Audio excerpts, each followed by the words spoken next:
Hello, everyone. Welcome back to episode 75 of the podcast. Today on the 26th of June, 2018. You profit from fear and hate, hoarding wealth and amassing power. The walls have been unleashed. We will not submit or cower. It's humanity's darkest side. We are ruled by thieves and liars. So we got a few different, few different things on the agenda today, which I'm hoping to get through them all. We're going to be talking about the Canadian mission to Mali. Also going to be discussing the recent changes, or lack of changes, I should say, to the equalization payments that are made throughout Canada. Going to be talking a little bit about the Prime Minister, and then if we have time, I plan on discussing a little bit more about the illegal migrant crossing that we're facing, because there's been some more details about that have been released. But the main thing today I want to get into, the main story for today is really going to be the mission to Mali, which is, it was been presented off the beginning by our government. They were presenting it as if it was some sort of peacekeeping mission, and that idea has more or less been completely taken down. And we're going to start off real quick. We got a couple of videos that we're going to go through from CBC News, which is talking about the whole situation. So we got this one here. Look at what Canada's peacekeepers face. At Camp Castor, we got a sense of what Canadian peacekeepers will face here and reminders about why this mission matters. And so to work, the Canadians arriving on a tarmac that's still really under construction. The learning comes with the very first step. We could feel the heat. It's very, the temperature and the challenge will be very high here. Excitement. Really? Not a lot of Canadians get to come to Africa. Now that this advanced team contingent has arrived, one of the first things that will happen is a handover with the German crew, who are taking their helicopters out on June 30th. There is a lot of information to pass on. There's a good chance one of the briefings will begin with this, the pictures of the sandstorm at the base the other day. However bad the Canadians think the sand will be here, the Germans who are currently doing the medical evacuations say, forget it, it's worse. But the sand gets into everything, including the ventilators? Yes, I don't know how it comes in, but it comes in any single pore. So it's the sand is that fine if you compare it, for example, with the sand in Afghanistan, that just have a look. I cleaned it yesterday in the evening and it's again everything sandy. A thought about the incoming Canadian Chinooks. They can carry more people than the German helicopters, which is a good thing for a terrible reason. When attackers hit UN convoys, there are a lot of wounded. On his second tour of Mali, this German pilot is not exactly effusive about the mission's impact so far. I personally can't determine any progress here, but I hope things are developing. Have you had a chance to talk with many of them? What did they tell you? Not. No. I'm an aviator. Usually I'm at least 30 feet above the ground, and we did not have any personal encounters with the local population here. Okay, sorry about the little bit of skipping there. I don't know why it's doing that. Maybe it's just because I've had the page open for a little bit. But a couple things in there I wanted to address, which first of all was talking about... hold on, let me just switch this over. But first of all, we're talking about why the mission matters. This is debatable. It's not that a situation like this doesn't matter. Obviously, Mali's in a pretty awful situation. There's a lot of violence that's going on over there. A lot of people have been displaced by this. So it's not so much that the mission doesn't matter. But my main beef with this is not a mission that we should be undertaking to begin with. The whole reason that this is even being undertaken was because when he was campaigning, Justin Trudeau ended up saying how Canada was going to recommit to these sort of missions. But I disagree that this is what we should be doing. I mean, Mali has its own problems, and I think that they have to solve their own problems. They can't rely on people from the international stage coming in, whether that's Canada, the UN, blah blah blah blah blah. I've also had a few episodes where I've bitched and moaned and whined about how my real feelings about the United Nations. I mean, I time and time again call them like the UN, the useless nations. They're just terrible at their job. It's always mired down in a lot of bureaucracy, a lot of red tape, and sometimes this actually puts people in these situations in even more danger. A good example of this was back in if I'm remembering my facts correctly, it was Rwanda back in 1993 when the UN were there. There were 10 Belgian soldiers that ended up getting killed, and they ended up getting themselves into a firefight which lasted for some time. And they ended up eventually surrendering to, I believe it was the government forces there, which was the Hutu government, which was in charge at the time, if I'm remembering correctly. But what ended up happening is they surrendered, they handed over their guns, and then all 10 of them were lined up and shot. They were murdered while they were there. And one of the main problems with this is because the UN rules of engagement were unclear. They were unclear and these Belgian soldiers weren't sure if they were even allowed to return fire when put into a situation like this. So when we're putting our own soldiers, we have 250 that are going over there to conduct a mission, and these are all aerial specialists. These are not necessarily infantry that we're putting into the situation. Their whole point is to exfil mostly, as they were sort of stating, it's mostly to exfil these the injured and wounded and dead from a situation. But I don't really have a lot of confidence that our people are going to be safe. Mali has already been described by I believe it was Colonel. Yeah, I'm pretty sure he was Colonel Romeo Dallaire, who was the lead. He's a Canadian soldier, but he was the lead. He was the lead officer during the Rwanda crisis, and there was already enough problems he had with that. But even he said in the past that he would not undertake this mission, that it's sort of more or less a hopeless mission. So he's seen a lot of catastrophe and devastation in Rwanda, and he doesn't think it's a good idea for Canadian soldiers to be taking this mission on. On top of this, they also made reference to the Chinook helicopters, and sure, the Chinooks have more spaced exfil people, but here we go. This is the Chinook that we're talking about. Most likely, this Class 2 that'll be put into that'll end up going in. But the Chinooks are actually, for the most part, they're old-style helicopters, and because of it, even though they've been sort of, they've given them a modernization, I still don't have a lot of confidence that these are going to function too well, especially in the environments that they're being put into. First of all, there's already been a few helicopter crashes there. I don't necessarily think they've been shot down, but we're putting our Canadian soldiers into a dangerous situation, and we've already had a few copters that have crashed, so my confidence there is not good. Plus, we saw the picture that they showed of the sandstorms, which means it's going to make it even more difficult. The sand could definitely jam some of the mechanics of these old school helicopters, so we don't know if that might necessarily take them down. And trying to fly through a sandstorm like that you can't really do it, so that's definitely going to limit what we can do and what we can't do. And there was also talking about a while ago when I can't remember. Hold on, what was his name? I got another one here. General Jonathan Vance. General Jonathan Vance, when he first showed up in Mali, he actually had to be diverted because of a storm that ended up happening. I think it was a sandstorm, but then the next day they couldn't take off again because of a thunderstorm that's going there. There's just a lot of bad conditions that would not allow our helicopters to fly or not allow them to do their jobs. And despite the fact we have been told, that this is a peacekeeping mission, it's actually not nearly as, they pretty much had to come out and retract that and say this is going to be a UN mission, not a peacekeeping mission. So we're not there to keep the peace or prevent the violence from breaking out. We're pretty much there in more of a combat situation, and many of the other troops that are there from other countries have been put in that same situation.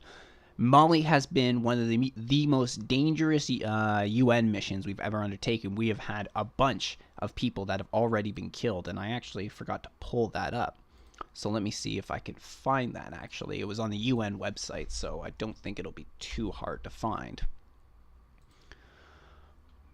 but it's not a situation I feel confident putting Canadian soldiers in. And it's really, again, most of it is being done because Justin Trudeau was really critical of Stephen Harper when we lost our seat on the United Nations Security Council, and this is what he's trying to win back.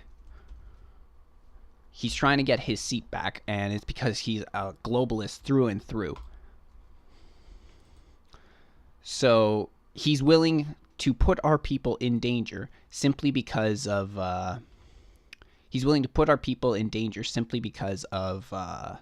he wants to make Canada look good on the world stage. And apparently a lot of UN, the United Nations itself, I should say, have been very critical that Canada's not contributing enough. Well, fuck you. I think I really don't agree to begin with, and a lot of Canadians, I don't think, really agree with this. Okay, here we go. Found what I'm looking for. So this is from United Nations Peacekeeping. So we can see sort of the personnel and what's being involved in this mission. But as we come down to here, there's already, since the mission took place, there have been 169 peacekeepers that have been killed because of this. So we're putting our people into a dangerous situation, and it's all because Justin Trudeau wants to toot his own horn, return Canada to some peacekeeping mission, but so many of these ended up turning out badly for the people. There's just these peacekeeping missions almost never go as well as they're supposed to. They never go as well as they promise. A lot of times, actually, the UN, most of the time, I would argue, the UN fails whenever it comes to peacekeeping missions. Their humanitarian missions can be a little better, and we've already been putting Canada and several other countries putting a lot of money into this mission just in humanitarian purposes, whether that means providing food, medicine, whatever else. I'm sure there's like helping people who have been displaced by the conflict. But it's gotten to a point where now we're starting to admit that this Mali mission is far messier than other peacekeeping missions. And this is from Canada's defense chief. It isn't a typical mission, certainly not for Canada, and nothing about it is easy, says General Jonathan Vance, who is pretty much leading the Canadian forces there. And in a brief interview with CBC, he ended up saying this. But why not take on more? Canada is certainly capable of taking on more. Other smaller countries are assuming more risk. Were there any options for infantry or ground patrol units?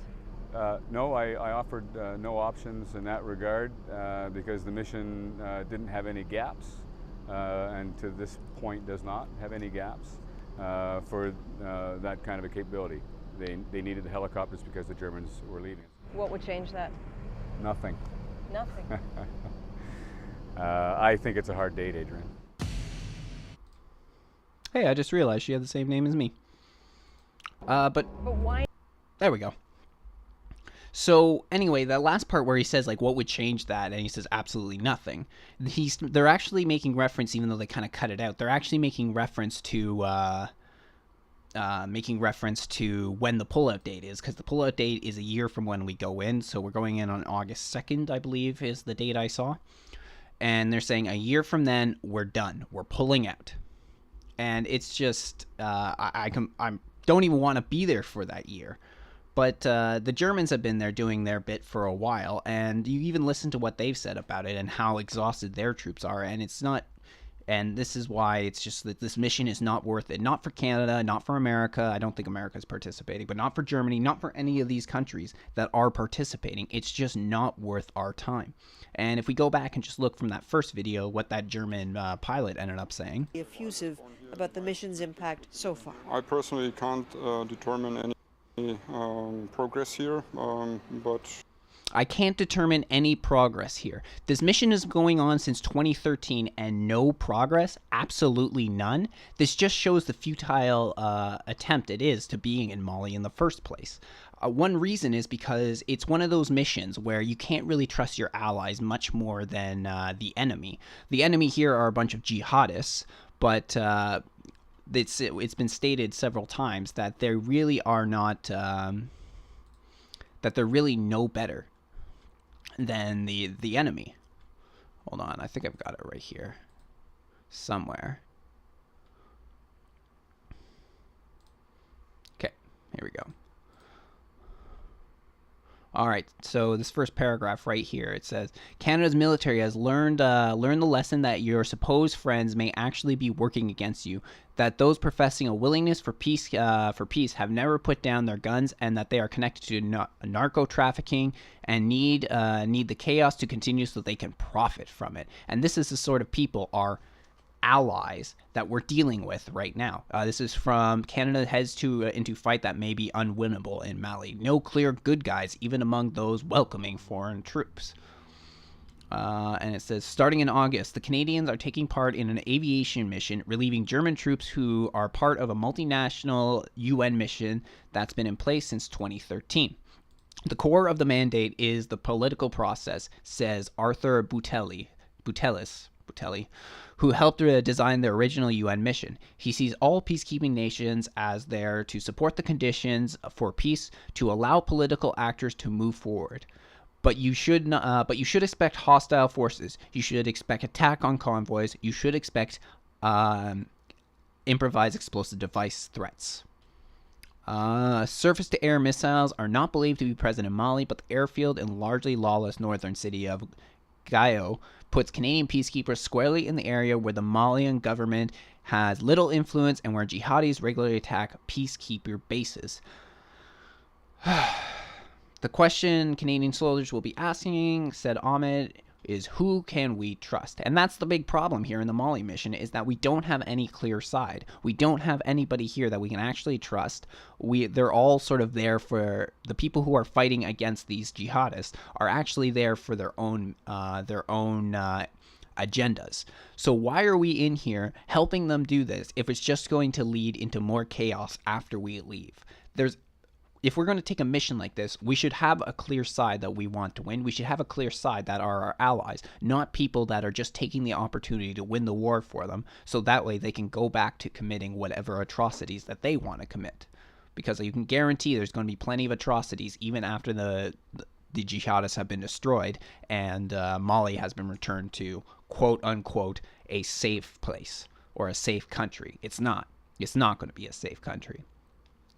As the article goes on, worse, though, are that the Malians themselves, the power brokers who signed the peace agreement and welcomed the international community as peacekeepers, quote, we got into bed with some pretty rough characters. Not sure who she said is. I think that's Ahmed we're talking about. I'm deeply concerned that our men and women in uniform should be put in a situation where they're potentially being handed an unwinnable war, end quote. This is why we shouldn't even bother with it. Why are we get ourselves into an unwinnable war? That is the worst thing you can do because you're putting Canadian lives at risk for no good reason. Not one. Because both sides are not much better. I would actually say probably the jihadis are probably a little bit worse. But even so, even if they are the people we're supposed to be helping win, we're still looking at plenty of atrocities here. We need to save all of our we seem to save all of our carrots for our friends and use all of our sticks on our enemies, but our friends are a bunch of carrot-stealing, rapacious bad guys. She suggests the mission gets tough with those whose peace we are ostensibly there to support and insists they clean up their act, distance themselves from the drug trade, corruption, and targeted sexual assaults. These are our allies, everybody. They're drug dealers, and they are full of corruption and have targeted sexual assaults. This is not something that Canadians should be fighting and dying for. This is absolutely ridiculous that we're even thinking about putting our own people in positions to be killed, hurt, permanently dismembered, and injured, only to have even a group just as bad to take power. And as we kind of go back to this one where they're talking about how Mali's far messier than other peacekeeping missions, it goes on a little bit about it, and it says, this mission is sponsored by the UN and so think is a UN mission, not necessarily a peacekeeping mission. And this is what the general ended up saying, Jonathan Vance. Yeah, Jonathan Vance. That's what he ended up saying on it. So there is confirmation by our military that it is not a peacekeeping mission. And this is something that the government was telling us for months leading up to this point when we were hearing this back in about February and March of 2018 when they were starting to announce this and getting more involved. This is what they were telling us. It's a peacekeeping mission, but it would have been clear. It's already clear from the stats from the UN website. This is not a peacekeeping mission, that it is a war zone. This is what we're getting ourselves into, a war zone. The mission in Mali will not be about two once warring states asking for UN help maintain fragile peace. This is about teetering country besieged in parts by extremists who are not loosening their grip and battling everything from climate change to poverty. Climate change. I highly doubt that these jihadists and this other group that we're supporting actually have any care for climate change, because who fights a war over climate change? You might fight a war over resources that may have come from climate change, but actually that they're not loosening their grip on climate change, like, you just had to throw that in, didn't you? And it says, Saturday, a sandstorm scuttled General Vance's first attempt to fly in with about a dozen members of Canada's Theatre Activation Unit. And they are effectively the Vance team for the Advance team. Will Canada contribute more? This is a point General Vance repeats, just to be clear. There is sensitivity in the Canadian ranks after the UN criticized the Canadian effort for Mali in April as too little. But the question lingers, why not contribute more? And we even heard what that reporter ended up saying to General Vance. She said, why not contribute more? As well, we'll see here. It's like Canada can contribute more. Why not take on more? Canada is certainly capable of taking on more. Other smaller countries are assuming more risk. Were there any options for infantry or ground patrol units? No, I offered no options in that regard because the mission didn't have any gaps. Now, I don't actually think that that's the real reason that I said he didn't offer more. I think that General Vance is following orders. He's being a good soldier, and he's been told to send his people there, and he's gone there. But he's not actually, the reason he didn't actually decide to offer more, nothing to do with that, but had more to do with just that I believe that General Vance believes that this is a useless fight. But he's been ordered there, his people have been ordered there, so he's being a good soldier and following orders. But why not do more when we can do more? Because it's pointless to do more. It's absolutely stupid to do more. We need to keep Canada's soldiers at home, unless it was in a situation where it was absolutely necessary to get involved. But this isn't a situation where it's absolutely necessary. If I had my way, I would love to build up the Canadian Army, and the Navy and the Air Force, build it up so we have a strong military to defend us if ever the time comes. But just sending them off for missions like this is just ridiculous, in my opinion. And just my stupid opinion. Anything else? Oh yeah, the last thing concerning the mission to Mali. Of course, computer wants to freeze up now. Give it a second. There we go. It's and they're really just, first of all, I don't see why it matters, and second of all, it's just they are complaining over peanuts, just about literally peanuts, because it says Trudeau's first peacekeeping mission just under stated goal of 15% female soldiers. Canadian Armed Forces have done their work for making sure that we have the right people, says Defense Minister Harjit Sajjan. So they say, like, well, we're underneath the stated goal. We want 15% soldiers. But as we see here down in the red, which has been highlighted, it says the complement of women among Canadian air crew and troops, which began deploying Sunday for a helicopter support mission in Mali, will be 14%. Sajjan said it in a recent interview with CBC News. So you're arguing over 1%? Like, you're giving some crap for them for just under 1%. And for me too, the other thing is it shouldn't matter what the fucking gender is of the person, of the soldier that's getting involved in this. You should be if you are putting your people in a combat situation, especially if you're putting such a low number in comparison to how many troops we do have, only 250, then you should be choosing the best people for the job. Screw gender. Doesn't matter whether they're men and women, as long as they are the best people to do it and most likely to come home. This has actually been my biggest fight when we're talking about, like, when it comes to the making places more gender equal. My real big thing where I don't agree with it is the military, because it doesn't matter a gender. You have to be able to do the job, in my opinion. because you can't just put people who aren't qualified into a combat situation, because that is devastating. It's devastating for the armed forces, and it'll be devastating for the person that's involved. If they shouldn't be there, then they shouldn't be there. And the other problem is, if you're putting someone who doesn't deserve to be in that situation, then you are only hurting your own effort, because when it comes to a squad, the squad is only as strong as its weakest link. Sort of like the herd of buffalo is only as fast as its slowest buffalo, or plenty of examples such as that. So gender shouldn't even be, to me, shouldn't even be an issue. It's just who is right for the job. And as this goes on, it says Canada's first major peacekeeping deployment under Justin Trudeau's Liberals will fall slightly short of its stated goal in terms of participation of women. More female participation in the gritty, often dangerous work of rebuilding shattered nations is a signature ambition of both the UN Security Council and government Liberals, which has gone to great lengths to promote what's known as the LC Initiative. I think I had something else. Yeah. At its marquee, star-studded peacekeeping conference in Vancouver last fall, the Liberal government took pains to underscore how the presence of women in conflict zones and in uniform would go a long way to easing and perhaps even resolving conflicts. This is always another question I have. What actual difference does it make to have more women that's going to necessarily make peacekeeping more easier? It's like, I don't see the correlation between this. A lot of times when they talk about the correlation, more diversity makes a workplace stronger, but if you're saying a warehouse, what difference does it make having a more diverse group to make the job go better? It's just, you have to have, in every situation, you have to have the best people for the job in order for it to go well. And if you have more women that are better at that, and that would be more appropriate for this situation, fine, send them in. If you have more men, fine, send them in. It shouldn't matter. But they are so stuck in their equity agenda. All they want is to make sure that as many people are diverse as possible for whatever reason. I don't really know. I really can't say. But like I said, they had problems even describing what more gender parity role would actually do in peacekeeping.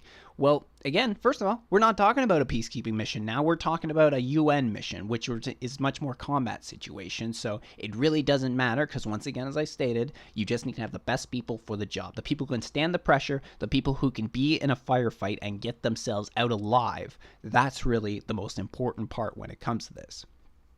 And just finishing up a couple other things, it says, that is the problem, said Mason, who believes that putting a large number of troops on the ground for more than a year at a time will inspire the public, including women. Quote, I actually think if Canada was really serious and really meaningfully engaged, starting with a 3-year commitment, she said, that would actually be a way to attract more women to the army. Probably not if our soldiers end up getting killed over there. If suddenly we heard that, because it's such a dangerous mission, if we found out, let's say, 10 Canadian soldiers end up getting killed throughout the course of this mission, that probably won't encourage more women to go into the military. You need to encourage them by giving them the right sentiment in order to go in, but I don't think just saying that put them into this situation, just put them into a combat situation, means that more women are then going to get inspired to go in the military. Generally, too, you don't have that many people that would go in the military, whether it happens to be men or women. It's usually only a smaller percentage of the population that's really willing to do that. Even it can be seen even historically, because a lot of times when they needed to raise armies, back before we had our more standing army like we did now, when it was more militia types and they go around to different villages, different areas, and then just try and recruit people, you usually only had a smaller percentage of that. I think it went back even then, because it was only men at the time. Even then, they'd only managed to pull maybe 10% of the male population to come fight with them. So it's not like you have a huge pool of people to choose from. And the other thing is, too, I wanted to bring up is that maybe it's not such a big deal. It probably won't be a big deal for our soldiers, but it's just always a possibility in a situation like this. They talked about who are supposed to be our allies, and they say that they have to stop with their targeting of targeted sexual assaults. Well, chances are they're not really targeting the men when we're talking about that. So, do you really want to necessarily put more women in a situation where they may be targeted, sexually assaulted? Again, probably not a big deal because of more of what the nature of our mission is there, and the fact that they are armed and trained to use those weapons. I highly doubt they're really going to be put in that situation, but it's more of a risk, and I could see it being more of a risk if they ended up getting captured or anything of the sort. But just all in all, I'm not a fan of the mission to Mali, and I wish all of our members, men and women in the forces who are wearing the uniform, I wish them safe passage, and I hope that they can come home soon. And if we have to be there, I hope that they do their mission well. But just with everything that's going on, the German soldiers who have been there for a while, they're worn out. They're saying they haven't seen any improvements. So I really don't see what Canada can do in the 1 year that we're there. But what I am approving of is it seems like that 1 year timeline is pretty hard line right now. It doesn't seem to matter, as General Vance said. He said, what will change that? He says, nothing. So it looks like we got 1 year, then we're out. So I wish all our soldiers all the luck in the world as they go out there. So that's, I guess, all I really have to say on Mali.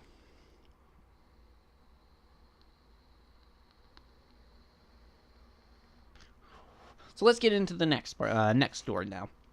So the next thing I want to talk about has to do with equalization payments, because the equalization payments just got renewed for another, I think, 5 years it was, I believe. I think they're good till 2024. So this would be from 2019 to 2024, I believe, if I'm remembering correctly. And the equalization payments, for anybody who doesn't know, it's actually in our Charter of Rights and Freedoms. And I got it right here. So this is, we're just going to quickly stay on this, but we'll come back to it. So this is actually an article I wrote that was discussing why I didn't think Quebec separation could actually work out.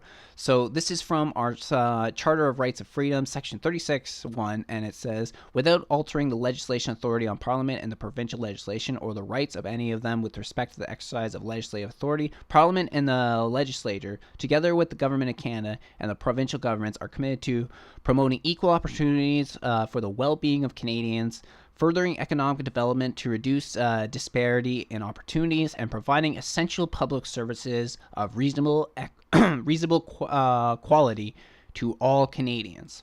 So pretty much what that is saying, putting it into English terms, is that for the countries that make more money, for the have countries, they're supposed to take a certain percentage of their profit and then they move it to and they give it to the have-not provinces, the provinces that don't do so well. And actually, you know what? We might as well just stay on there for now. There's a few different pieces of information I brought up. It might be good for some background information first.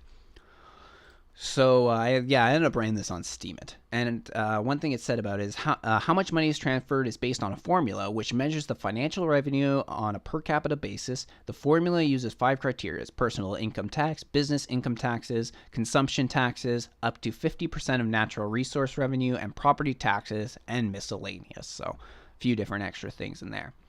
And Quebec overall has seen the most out of all of the equalization payments. They have received countless billions of dollars. We're talking this about $200 billion by now, probably, or close to it, that they have received. Because as we can see in this map over here, on the right is 2016-2017 amount, and then over here is just over the entire time that it's been we've been doing them. Quebec has received 50.5% of the equalization payments, not $1.98 billion. And again, this was from the 2016-2017 when this was put out. So we're talking probably by now, it's probably over the $200 billion, the $200 billion limit. And then we see as the other countries have received it. So like every single year, as you can see too, since the beginning, Alberta has pretty much never received any equalization payments. They are 0.0%.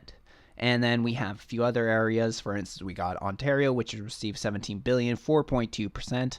We've got Manitoba, 11.7%. And then we have the more maritime provinces who have also received their payment. But Quebec has taken more than their fair share. Look at this graph right here from 1957, 1990, and 2014.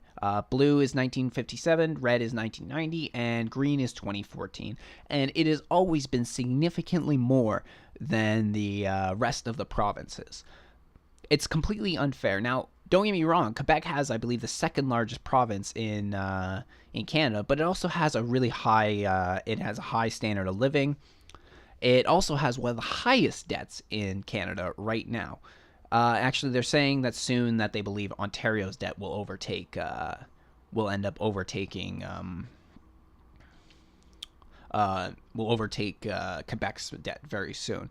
And as stated in a Financial Post article from January 2018, Quebec grants nearly 29% of the subsidies paid out to them. This means that for each dollar the government collects from companies, at least 41 cents are spent on various forms of subsidies. Quebec has subsidized its daycare, its education, such as tuition, its farms, its green energy program, and many other sectors.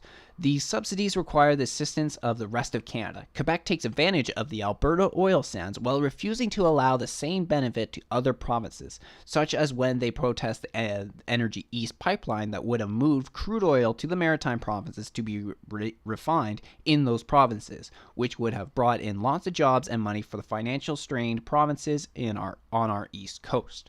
And that is one of my biggest beefs I do have with when we're discussing Quebec, is the fact that they take a lot, subsidize a lot, and then because of it, they rack up more debt, and they constantly need more money from the rest of the provinces, and Alberta pays the most into this. So they especially weren't happy about none of these changes being done. But of course, what do you expect from a prime minister from Quebec?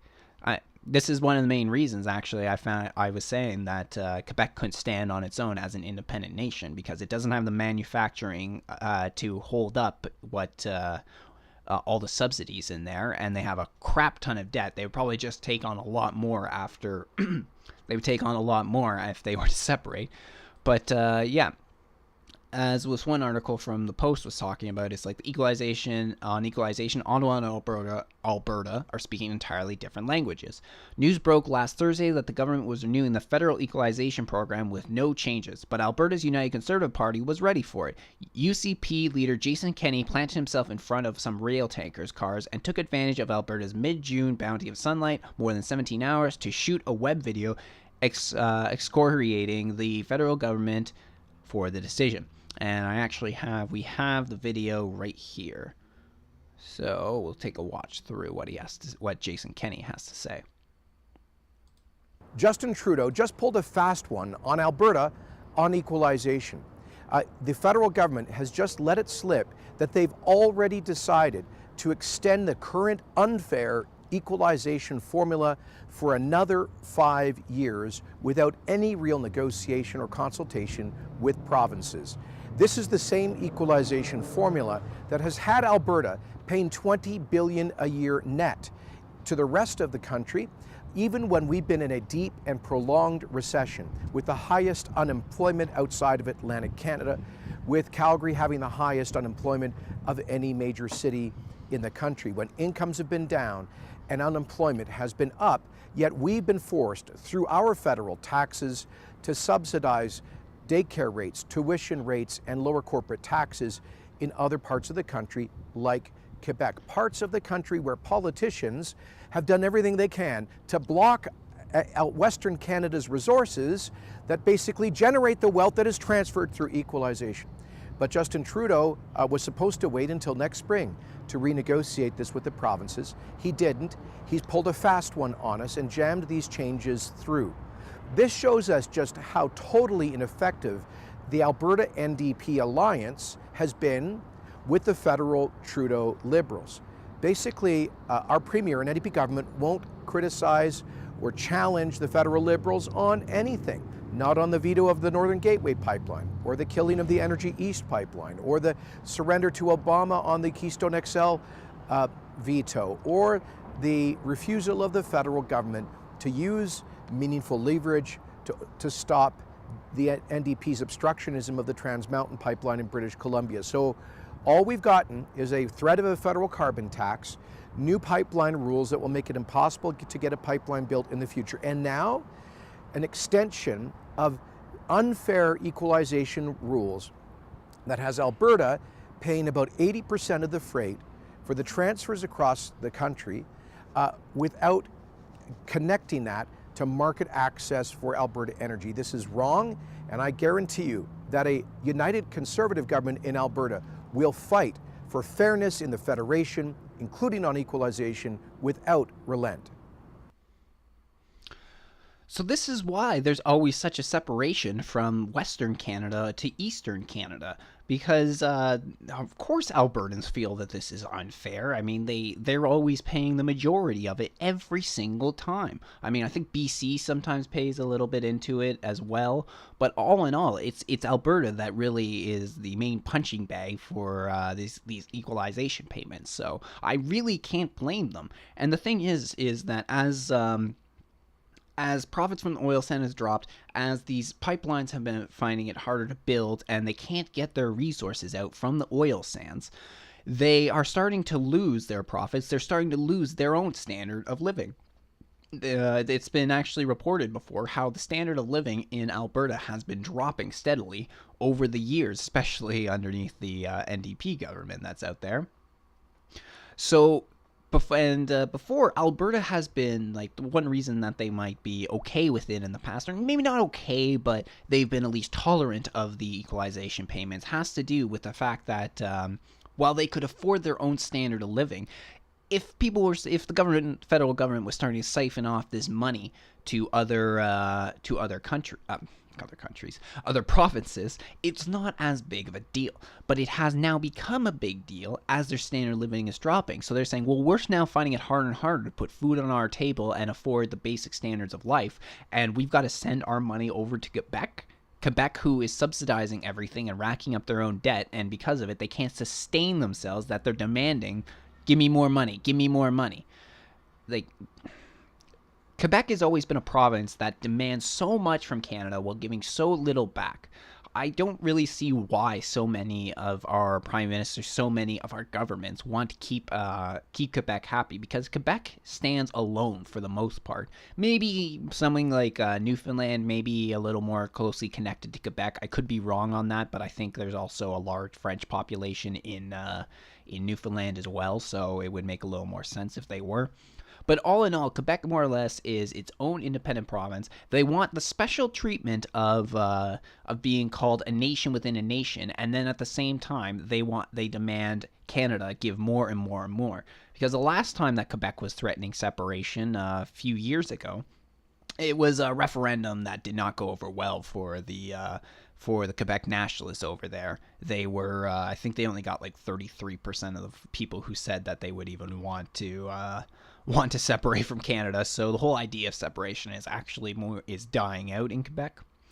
But for those people, they want this special treatment, which is why actually in my article that I wrote on Steemit, one of the first thing I said is Quebec, they are our special provinces in quotation, because not only they want to be treated special, but they're kind of special, if you know what I mean. As time has gone on, I just can't really stand Quebec very much anymore, you know? It's just like, I'm just getting sick and tired of their crap. And I'm sure a lot of other people are, and I live in Ontario. But the thing is, too, is Quebec has proven that it can't really hold its own. Damn computer going too slow.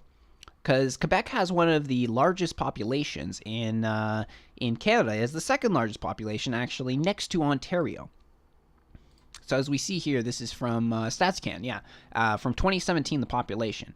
We have Quebec at the top, 7.5 million people. Oh, wait, that was, that was 2006. So 2016, actually, is when we're looking at it. They have 8 million people, just over. Ontario has 13.4 million people living in it, so largest population, largest province. And then we look down here at Alberta, and Alberta has just over 4 million people living in it. So Quebec has the second largest population in Canada, and if we look more at what their GDP is, they don't produce nearly what they should. So here's Quebec right here.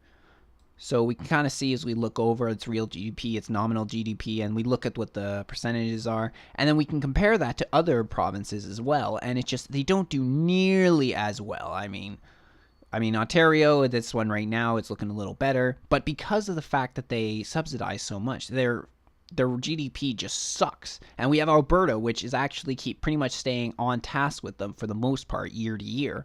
But and this is forecast again, so we'll keep that in mind. But all in all, they pretty much stay higher than Quebec when it comes to GDP. And yes, it has to do with a lot of resources, but it also has to do with the fact that Quebec doesn't want to. I'm sure they could have a lot of their own natural resources that they could sell off, but they choose not to do it. And then we also have it here, which is Canadian province territory by per capita GDP.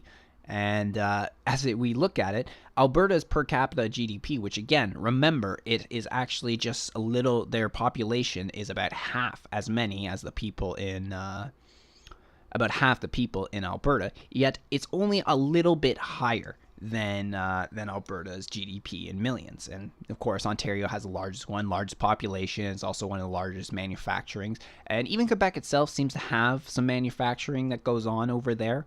I actually believe that it's either steel or aluminum. One of the tariffs that hit, they actually produce a fair amount of it in Quebec as well. But they don't produce enough in order to maintain their own GDP, to maintain their own standard of living, and that's why they're always needing money from everybody else. And then finally, hold on here, just 1 second. Give me a second. All right, here we go. So then I had to put this one on paint because it was kind of big. So we have debt per capita and per capita by city. But then when we look at, so that's the light blue. But when we're looking at the dark blue, that's by province. So as we kind of look through it, we have Ontario here. And then, but then when we look more into Quebec, and it gets higher and higher and higher. So again, as I was saying before, that actually Ontario's debt is starting to catch up on it. But the fact that Quebec actually has the largest debt at the moment, while only the second largest population, which should be also one of the second largest producers when it comes to manufacturing and also just in general for their own GDP, they just can't sustain themselves. And this is why it is unfair for the way that the current equalization program works, and we need to change it. There's no reason that Alberta should be forced to pay so much while Quebec pays nothing every single year, demands more and more from the people, and but again, what do you expect when your prime minister comes from Quebec? And the next thing I want to get into is going into an article that came out on August 14th, 2000. And some of you may already know what I'm talking about, and I need to switch this over again. Display capture. There we go. So it says, why an 18-year-old groping allegation against Justin Trudeau is not a Me Too movement. And we're going to get into that in just a moment. Ah, crap. I just realized I switched over to something when I didn't have to. Hold on. Display capture. There we go. So this was an article that came out of, what was it? Came out of the Creston Valley Advance back in August of 2000. Yeah, okay. There we go. So as we can see, it was talking about a young female reporter. She was pretty new to the industry who ended up getting, she alleged that she got groped by Justin Trudeau at this music festival. And it says, as we go through the article, it says, it's this one here, the column on the left. I'm sorry if I had known you were reporting for a national paper, I never would have been so forward. Those were the words that were spoken to an advanced reporter by Justin Trudeau, son of former Prime Minister Pierre Trudeau, on August 4th. Trudeau, who was in Creston to celebrate the Kokanee Summit Festival put on by the Columbia Brewery, apologized a day late for inappropriately handling the reporter while she was on assignment. Not only to the Advance, but also for the National Post and Vancouver Sun. Quote, if I had known you were reporting for a national paper, it's not a rare incident to have a young reporter, especially a female, who is working for a small community newspaper, be considered an underling to their more predominant associates and blatant disrespected because of it. But shouldn't the son of a former prime minister be aware of the rights and wrongs that go along with public socializing? Didn't he learn through his vast experience in public life that groping a strange young woman isn't in the handbook of proper etiquette, regardless of who she is, what her business is, or where they are? So this was what was released on August 14th.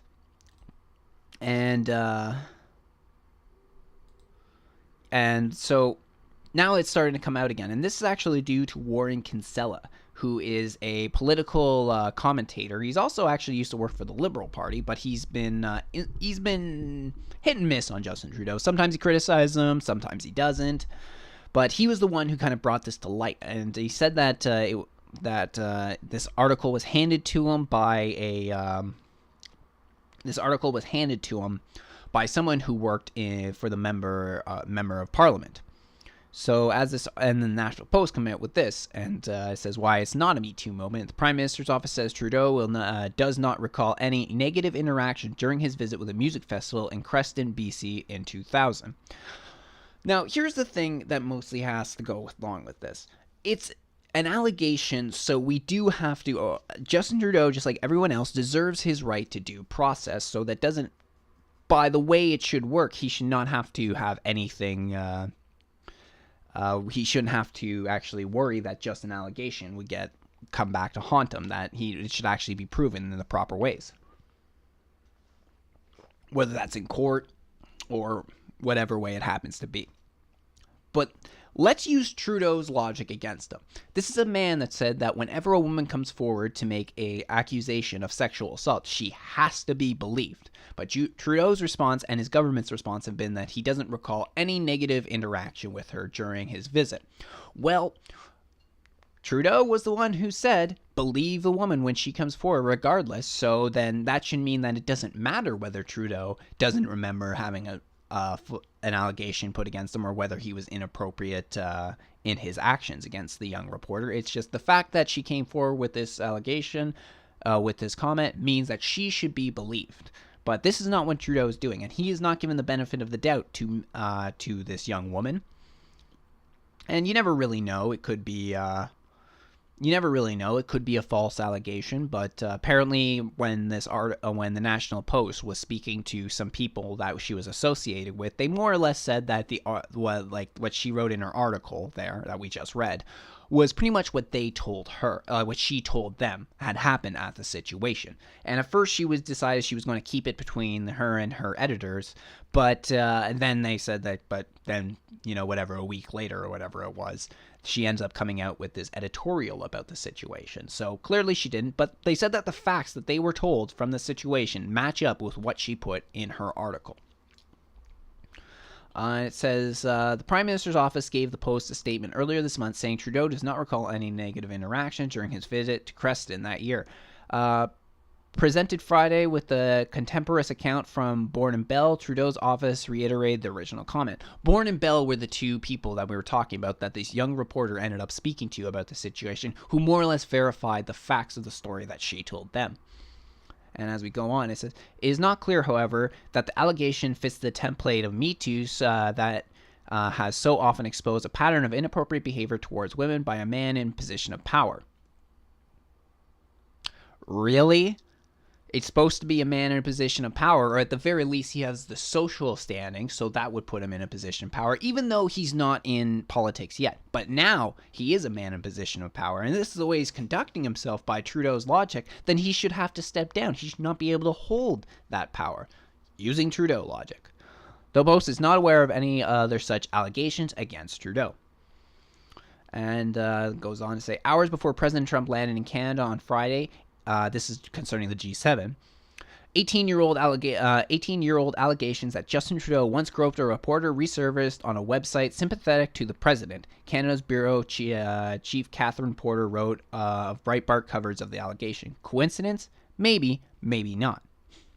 Well, this to me is a little bit funny because whenever something similar has happened on the other side of the spectrum, then it really doesn't seem to matter whether it's coincidence or whether it's a political hit job. I mean, nobody gave Patrick Brown the benefit of the doubt when earlier this year he was accused and he lost his position within hours of the accusations coming out, despite the fact the story fell apart. I did a whole bit on that, which you can go back. I actually think if you look at my popular uploads, you can find it. But nobody gave Patrick Brown the benefit of the doubt. He lost his job and his career, which actually I would say for the rest of the Ontario people was a good thing because we got Doug Ford in instead. And whether you like or dislike the man, I think he was a better, stronger leader for the party than Patrick Brown was. And there's plenty of reasons that people did not like Patrick Brown, like he didn't fight enough for things that he was supposed to stand against, like such as the sex ed curriculum. But is it a political hit job? Maybe. It's possible, actually. Like, it's quite possible because for the fact of when it came up. I think it's just somebody found it and ended up handing it off to Warren Kinsella, and then he just happened to put it out, rather than it had anything really more to do with Trump showing up on that day. Asked whether the theory has been floated to her that the resurfacing of the allegation was politically motivated, Porter told the Post her story spoke for itself. Kinsella had previously said on his website that it was a Canadian member of Parliament who ended up bringing it forward. I guess I already kind of mentioned that. In his 2014 memoir, Common Ground, Trudeau wrote that while a student at McGill University, he was, quote, part of the first cadre of men trained to join the women's activists in leading discussion groups on sexual assault and date rape, end quote. Well, if you're going to McGill University, it definitely was a training. It was definitely a form of brainwashing. I mean, I'm not against the idea of, men standing up for sexual assault and rape. But the thing is most guys have already been told this in their life, that you don't do this sort of thing. And there are always going to be the assholes out there that will commit something like that. But most of the men out there, despite the fact the way that the media and many other people like to present it today, it's quite clear that most men do not act in this way. But the way he put it, just the wording he said, where he was trained to say this is something that your father should have told you right off the start. And he says, in an interview with CBC Radio earlier this year, Trudeau said that he has been very, very careful all of my life to be thoughtful, be respectful of people's space and people's headspace as well. Well, putting aside the allegations that we have right now, clearly not. And clearly you're not respectful of people's headspace because, well, you come to people's spaces, he always seems to, whenever he's taking photos of something, to always have his arms wrapped around them. I'm not sure if necessarily that's the right way to go about it. But you know what? That may not even be a big deal. But he talks about people's headspaces. Well, one thing when you're dealing about people's headspace also has to do with their opinion. And Trudeau does not react well to dissenting opinion. And the best example we have for this is when he was pushing Bill C-71, I believe it was. It was the recent changes they made when it came to their firearm legislation that they brought in, which I've already bitched about that, about how it didn't actually cover anything to do with guns and gangs, but just it targeted legal gun owners. And it's very difficult these days to get a gun in Canada. But when one of his own MPs stood up against Trudeau, thinking that they may be doing a little too much, going a little too far, Trudeau ripped him apart. He ripped him apart simply because he had a dissenting opinion, and how dare you go back against the boss. He's also made sure he's talked about having a transparent government. He's talked about letting his MPs vote the way they want, yet he always rules them with an iron fist, and anybody that's gone against him, anybody who has voted against him, against what his interests are, have found themselves punished by Justin Trudeau in one way or another. A very common way is that they find themselves off of his they're put to the back of his cabinet. Whether it's his cabinet or whether it has to do just his members of parliament, they're pretty much put at the lowest end of the totem pole. The big event in town that August was the second annual Kokanee Summit, a festival sponsored by the local Columbia Brewing and featuring music, games, and a lot of beer. That year, however, the festival was also helping raise money for the Kokanee Glacier Alpine Campaign. The Trudeau family has launched the campaign in the wake of 1998 death of their youngest son, Michael, killed as a result of an avalanche in Kokanee Glacier Provincial Park. It sought to raise money for the construction of a new backcountry cabin in memory of Michael and other victims of backcountry avalanches. Justin Trudeau had come to the summit that year to accept the festival donations of $18,500. So, if this allegation holds any merit, and this is the way he acted with the reporter, you figure he could actually have a better sense of conduct, considering what they were doing, considering how this has to do with them raising money in tribute to his brother who was killed by an avalanche. You figure he may have conducted himself just a little better than that if the allegations are true. And the funny thing is we're giving Trudeau right now a lot more of a fair shake than he's ever given anybody, regardless of whether we're being critical or not. And I think that may be only thing we have for the article. But when I read through the whole thing, and the one thing that I definitely wanted to say is that this article, it says why an 18-year-old groping allegation against Justin Trudeau is not a #MeToo moment, is the fact that at no point does this article ever refute that claim, back up that claim, I should say, why it's not a Me Too moment. Because they say that, but then they give very, very, very little evidence against it. Most of that article was just detailing the events of that day, just telling you what happened and what was going on and what did the reporter say and what did the people she talked to say. But at no point did they really give solid evidence that it wasn't a Me Too movement. So I'm actually disappointed in the National Post. I was expecting better from them. But this is all part of Post Media, which is a big fucking a whole part of Post Media, which is the biggest friggin' news company in the entire country, and it's probably they own the most as well, definitely. And I hope I can actually find it right now. I have a whole detailed thing about that, or maybe it's actually still on this page. I don't know where I put it. God, I need a better filing system for my computer. No, I'll keep looking while I'm still recording, but all in all, I don't know what I ended up doing with this. But Post Media is, when it came to, first of all, the National Post was supposed to be a newspaper that it was supposed to be created. It was created by Conrad Black, and it was supposed to be a more conservative paper, but they never actually hold their own. They never actually prove that they are actually a conservative paper of any sort. Damn, where the hell did I put it? So, but I expected better from them. I guess you could say that they're a little more fiscally conservative. I guess that would be fair to say, because they don't seem to agree too much with the type of financial policies that are being pushed by Justin Trudeau. But a lot of the other times, they don't challenge them nearly as much as they should. This should be something that it gets challenged all the time by the National Post, but they don't. And it's absolutely disappointing. Absolutely disappointing to see coming from this paper. I don't know where the hell I put it.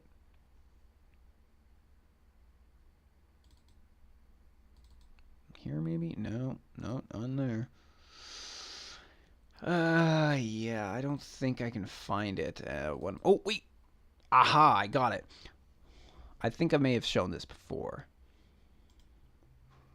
I just gotta open it and then I'll, just gotta open it and then I can show people. There we go. So this is something I kind of put together, and this is just showing how Post Media, it's National Post, Financial Post are the main ones that go together. It's just showing all the control that they have over the other sort of papers. So, we have most of the Suns, most of the other Citizens. Pretty much, they have a lot of the same symbols as each other. So that's one way to remember them by. And then I also have another one here.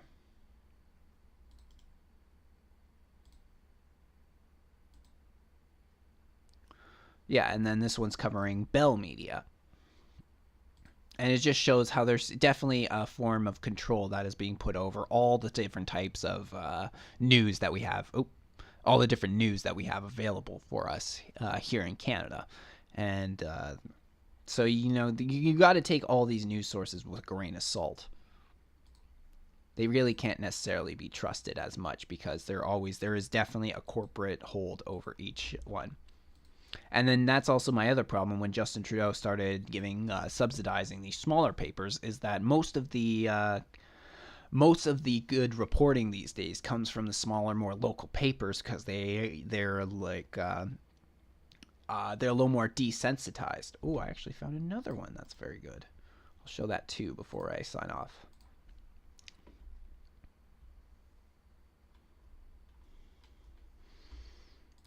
So when I heard that Justin Trudeau was going to be, when I heard Justin Trudeau was and his government was subsidizing these, it really made me nervous because it really seemed to me like they were just trying to gain as much control over the news as possible. But yeah, this is all Post Media and who they own. We got magazines here. We have what's online.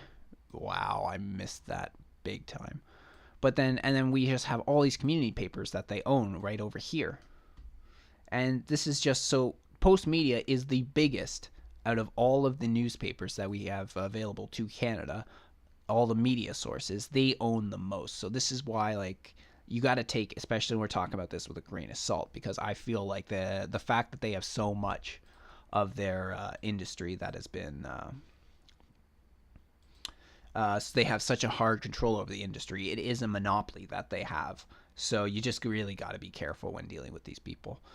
And the last thing I'll go over quickly, but I'm not going to stay long on. I've already been going for over an hour.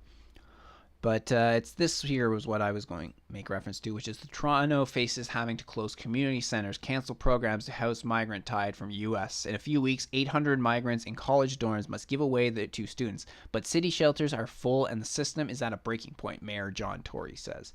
This is the problem that we have when you just let anybody come in. This is the problem with Trudeau's open border policy, immigration policy, is that everybody comes across the border and then they need to be housed somewhere. They didn't come prepared. They didn't come with a bunch of money and say, oh no, don't worry, I can rent my own apartment, I can do this, I can do that. They're relying on the government to give them shelter, give them food, and it's not like there are a lot of jobs out there right now. They're going to need the jobs, maybe, but this is the point we're at, especially in Toronto. They just can't take anymore. And then where are they going to put them? Well, they're probably going to start filling them out other places around the country. But Justin Trudeau is just doing a terrible job when it comes to dealing with... He's just doing a terrible job when it comes to dealing with this whole migrant crisis. But sorry, I don't have too much time to get into it right now. Thank you all for joining me on the podcast today. I'm Adrian Lloyd. This is just my stupid opinion.